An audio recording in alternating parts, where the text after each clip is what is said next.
Well, I'm not surprised, given the characteristic comments that have recently been announced or attributed to President Mbeki and the South African government. We are naturally disappointed.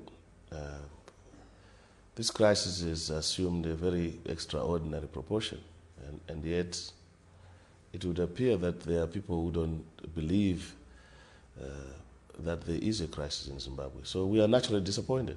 Gordon Brown has said very strong words, and so has Secretary General Ban Ki-moon.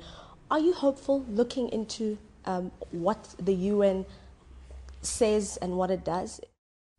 We believe time has now come for the UN to set up an international criminal court, especially for those that are currently committing acts of brutality against the people. We cannot watch Zimbabweans being brutalized by their own government. Brutalized, raped, their homes burned because they just decided to vote otherwise.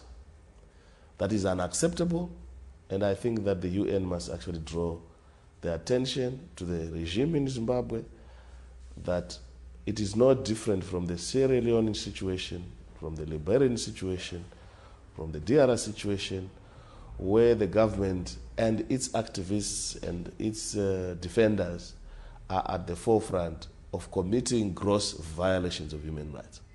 Do you include Robert Mugabe in that? Do you think Robert Mugabe should be tried? He is the ultimate responsibility. He is responsible, together with some of his top army and operatives. We've heard reports recently that a Chinese ship has docked in Durban and has been cleared containing arms that are headed for Zimbabwe. That if there is arms shipments to Zimbabwe, the only recipients of that violent conflict are the Zimbabwean people. We are not at war. We are in a political conflict, yes, but certainly to have to import arms and not food is a conflict of objectives. It only means one thing, that the Chinese, if they are the ones that are selling arms to Mugabe, are in complicity in suppressing the will of the people of Zimbabwe.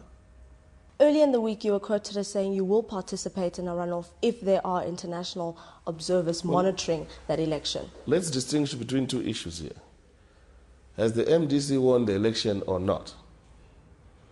That's one issue. The second part is, should there be a runoff? But that is a secondary matter.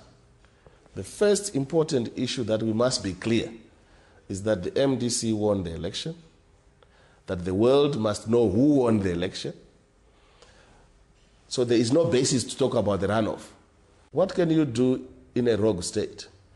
In a rogue situation in which the regime does not want to respect the will of the people, it does not want to observe the law, but want to pretend that they can go through a democratic process of elections.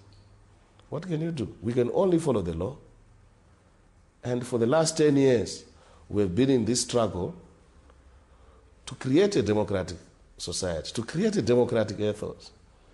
If after the recount, President Robert Mugabe is said to have won the election, what will you do? If he wants to rule by decree, let him. Yes, after all, what is new? He has been ruling by decree illegitimately for the last 10 years.